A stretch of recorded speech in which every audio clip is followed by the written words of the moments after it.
2008 को एक ऐसी घटना घटी जिससे पूरा मेरठ ही नहीं भारत भी हिल गया था। जी हाँ, बिल्कुल सही समझे आप। चर्चित ट्रिपल मर्डर हत्याकांड, और इस पर तारीख दर तारीख, पैरोल पर पैरोल लगती गई और धीरे धीरे 2008 से 2024 आ गया। 16 साल, लंबे 16 साल। लेकिन इंसाफ के लिए अभी भी लोग परेशान, क्योंकि एक बार फिर तारीख लग गई है और अब 31 जुलाई को इस मामले का अंतिम फैसला आने की एक उम्मीद जगी है। 31 जुलाई 2024 को बुधवार को ट्रिपल मर्डर हत्याकांड के मामले में कोर्ट में सुनवाई हुई। इस दौरान पूरा कोर्ट परिसर पुलिस की सुरक्षा से चाक चौबंद था। लंच के बाद 31 जुलाई 2024 की तारीख की क्या घोषणा हुई, तो एक बार फिर दोनों पक्षों के वकील अपना अपना वर्जन लेकर सामने आ गए। अभियुक्त पक्ष की तरफ से एक आदेश अधिवक्ताओं ने हाई कोर्ट में दाखिल किया हुआ था। इसके आधार पर 30 तारीख को हाई कोर्ट का फैसला आएगा। उसी के बाद 31 तारीख में सुनवाई होने की बात कही जा रही है।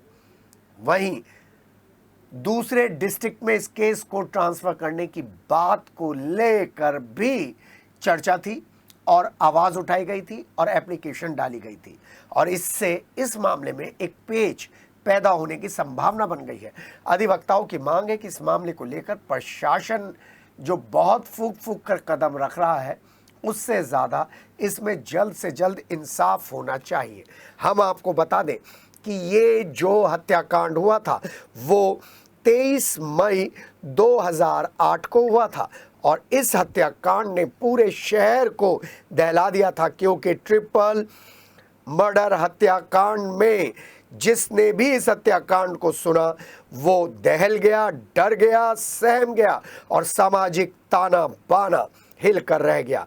यहाँ पर आपको बता दूं कि उसी दौरान एक और बड़ा हत्याकांड हुआ था, आरुषि हत्याकांड, और उस आरुषि हत्याकांड की छाया में ये हत्याकांड दब कर रह गया था। लेकिन मेरठ में इसकी चर्चा जब तब होती रहती थी, और जब मेरठ में इसकी चर्चा जब तब होती रहती थी, उसके बाद पुलिस हर पेशी पर बहुत सावधानी बरतती थी, और इस मामले में जेल से लेकर कोर्ट तक पहुंचने के दौरान वकीलों के यहाँ की वीडियो प्रदर्शित होती रहती थी, और इस वीडियो में तरह तरह के दावे कहे जाते थे। एक बात और आपको बता दें, इस हत्याकांड में सुनील, पुनीत और सुधीर की निर्मम हत्या हुई थी, और ये सभी लोग जिन्होंने हत्या करी थी उनमें जो मेन अभियुक्त है इजलाल, बताया जाता है कि वो पूर्व सांसद शाहिद अखलाक के चचेरे भाइयों में शुमार था। हाजी इजलाल ने अपनी गर्लफ्रेंड शीबा सिरोही की वजह से इस घटना को अंजाम दिया था, इसलिए आज अदालत में शीबा सिरोही और उसकी मां भी आई थी। लगभग 1.5 दशक बाद परिजनों को आज न्याय की उम्मीद थी। गुदड़ी बाजार में अपने घर पर बुलाकर इन तीनों छात्रों की हत्या कर दी गई थी, और इस हत्या की वजह से पूरे शहर में माहौल टेंस हो गया था। हमने इस मामले में वकीलों से भी बात की और साथ ही साथ इस पूरे घटनाक्रम को एक बार फिर आपके सामने रखा है। पुलिस सुरक्षा के पुख्ता इंतजाम थे, और शाम को 2:30-3 बजे तक मुख्य आरोपी इजलाल साइन करने नहीं आया था। LIU और पत्रकारों की टीम 3 बजे वहां से निकली, तो तब तक इजलाल कोर्ट नहीं पहुंचा था साइन करने के लिए। 2008 का केस 16 साल हो गए हैं, और इन 16 सालों में इंसानियत और मजबूत हुई है। ईमानदार लोग, न्यायप्रिय लोग और सामने आए हैं, और एक केस जो लगातार सुर्खियों में बना रहा है, कभी मेरठ की जेल को लेकर और कभी कचहरी को लेकर, आज उसका फैसला आना था। लेकिन एक बार फिर तारीख मिली है, और ये तारीख है आपकी 31 जुलाई 2024। क्यों मिली है तारीख? इसलिए तारीख मिली है क्योंकि हाई कोर्ट में एक अपील डाली गई थी, और इस अपील के तहत जो हमें सूत्रों से पता चला है, फैसला सुरक्षित रख लिया गया है। लेकिन अभी और जिरह चलेगी। आज इस केस में एक विशेष बात आई कि पवन कुमार शुक्ला जो स्पेशल जज है, उनकी इस कोर्ट में शीबा सिरोही जो सह अभियुक्त है, वो भी अपनी मां के साथ आई, और यहाँ पर उनकी पेशी हुई। करीब करीब लंच के बाद यहाँ पर पत्रकारों को सूचना दी गई कि ये केस में 31 तारीख लग गई है हाई कोर्ट के आदेश पर। और जितनी हमारी वकीलों के साथ बातचीत हुई है उन्होंने हमें बताया है कि इस केस को हमने ट्रांसफ़र कराने की कोशिश की है। आइए पहले इजलाल के वकील की बाइट सुनते हैं जो उन्होंने पत्रकारों को दी है। कि माननीय उच्च न्यायालय में टीए लगी हुई है और टीए में ये आदेश हुआ 30/7 तक कोई भी निर्णय न दिया जाए और कमेंट भेजे जाएं। जी, तो इसलिए 31 तारीख निर्णय के लिए लगाई गई है। फैसला कर लिया गया है, जिरह चलेगी क्या? नहीं, 31 तारीख निर्णय के लिए लगाई है। तो ये भी कहा गया है कि आप अपना ये सेंटर बदलिए, कोर्ट बदलिए, यहाँ पर हमें यहाँ से जिला चेंज कराने के लिए जिला चेंज कर। जिला कोई सी जिले में भेज दे बाहर। जी हाँ, जिन लोगों का मर्डर हुआ है उनके वकील प्रमोद कुमार ने भी इस मामले में पत्रकारों से बात की और बताया कि इस मामले को लेकर बार बार केस को डिले करने की कोशिश की जा रही है। आइए सुनते हैं क्या कह रहे हैं। मुल्जिम पक्ष ने माननीय उच्च न्यायालय में जिला से इस मुकदमे को स्थानांतरण करने के लिए प्रार्थना पत्र लगाया हुआ है। उस मुकदमे में माननीय उच्च न्यायालय ने यहाँ जिला कोर्ट से इस मुकदमे का स्टेटस मांगा है और अपने यहाँ सुनवाई के लिए 30 तारीख नियत की है। इसलिए माननीय न्यायालय के द्वारा निर्णय की 31 तारीख निर्धारित कर दी गई है।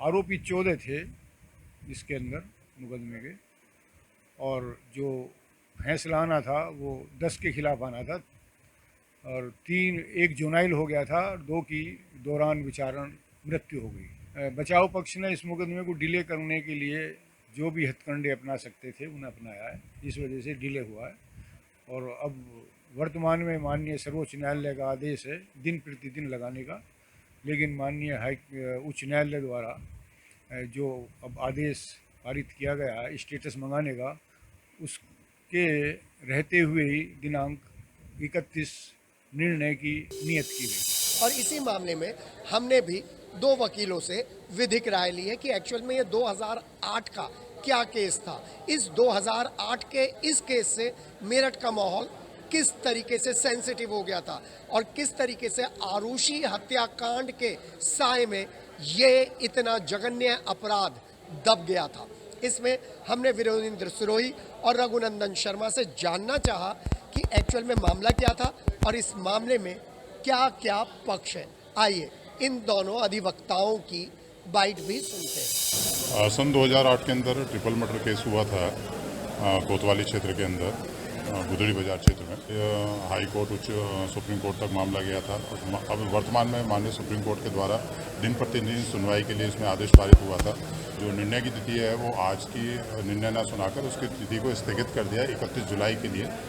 और यदि माननीय उच्च न्यायालय के द्वारा कोई आदेश पारित नहीं होता है तो संभवतः 31 जुलाई में इसमें निर्णय आ जाएगा।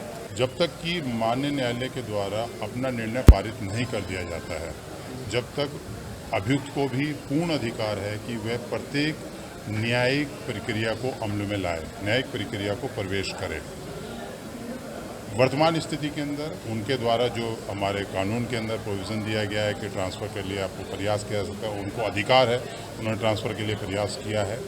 उसके कारण क्या रहे, वो कारण मेरिट पे वैलिड है या नहीं वैलिड है, ये माननीय उच्च न्यायालय डिसाइड करेंगे।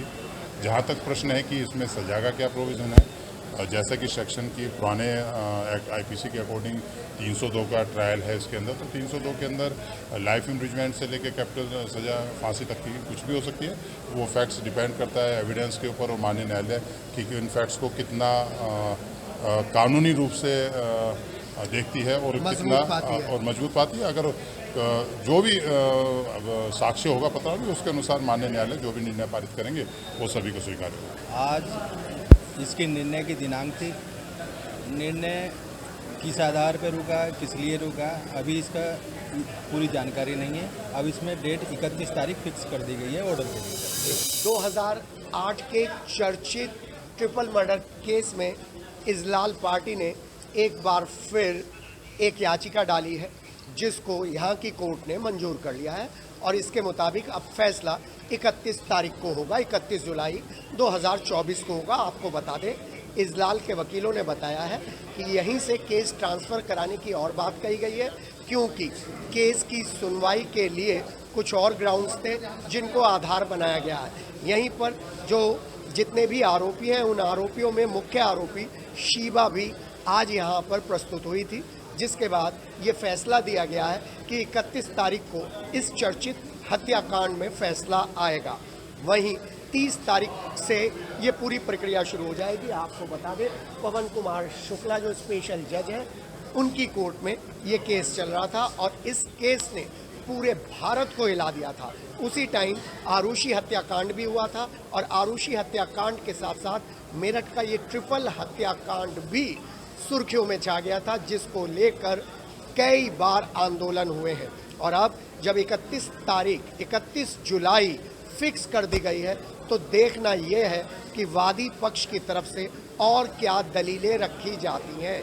इसमें 3 लोगों की हत्या कर दी गई थी, जिसमें इजलाल के साथ साथ 11-12 लोग नामजद किए गए थे। एक जुवेनाइल था जो बरी हो गया है, एक की मौत हो गई है। और अब यहाँ पर सबसे बड़ा प्रश्न यह है कि 31 तारीख को भी ये फैसला आएगा या नहीं।